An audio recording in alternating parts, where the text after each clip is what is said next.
തിരുനാവായ പഞ്ചായത്ത് 8ാം വാർഡിലെ ഉപതെരഞ്ഞെടുപ്പ് നീട്ടിക്കൊണ്ടുപോകുന്നതിൽ പ്രതിഷേധിച്ച് കോൺഗ്രസ് മണ്ഡലം കമ്മിറ്റി പഞ്ചായത്ത് ഓഫീസിലേക്ക് മാർച്ച് സംഘടിപ്പിച്ചു.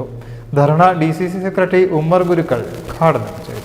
തിരുനാവായ ടൗണിൽ നിന്നും ആരംഭിച്ച മാർച്ച് പഞ്ചായത്ത് ഓഫീസിന് മുന്നിൽ തിരൂർ SI രഞ്ജിത്തിന്റെ നേതൃത്വത്തിലുള്ള പോലീസ് സംഘം തടഞ്ഞു.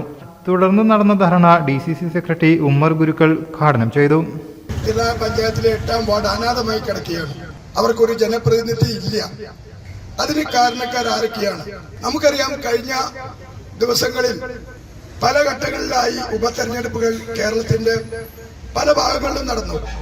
എല്ലാ 3 മാസം കൂടുമ്പോഴും എവിടെയെങ്കിലുമായിട്ട് തെരഞ്ഞെടുപ്പ് നടക്കുന്നുണ്ട്. ഈ തിരുനായ പഞ്ചായത്തിൽ മാത്രം എന്തുകൊണ്ട് കഴിഞ്ഞ 2 വർഷമായി ഇവിടുത്തെ ഉദ്യോഗസ്ഥർ ഇലക്ഷൻ കമ്മീഷനെ യഥാസമയം വിവരം അറിയിച്ചുകൊണ്ട് അതിന്റെ നടപടിക്രമങ്ങൾ വേണ്ട രീതിയിൽ പൂർത്തിയാക്കാതെ മൂടിവെച്ചു എന്നുള്ളതാണ് ഈ ധർണാ സമരത്തിന് ആധാരമായ കാര്യം. മണ്ഡലം കോൺഗ്രസ് പ്രസിഡന്റ് മുഹമ്മദ് അലി മുളയ്ക്കൽ അധ്യക്ഷനായി.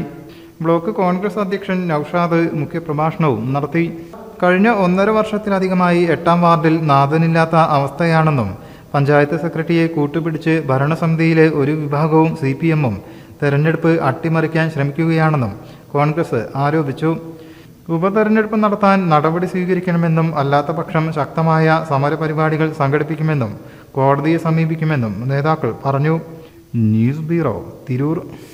പുത്തനത്താണിയുടെ സ്വന്തം കനകമകൽ ജ്വല്ലറി ഇനി മുതൽ കനക ഗോൾഡൻ ഡയമണ്ട്സ്.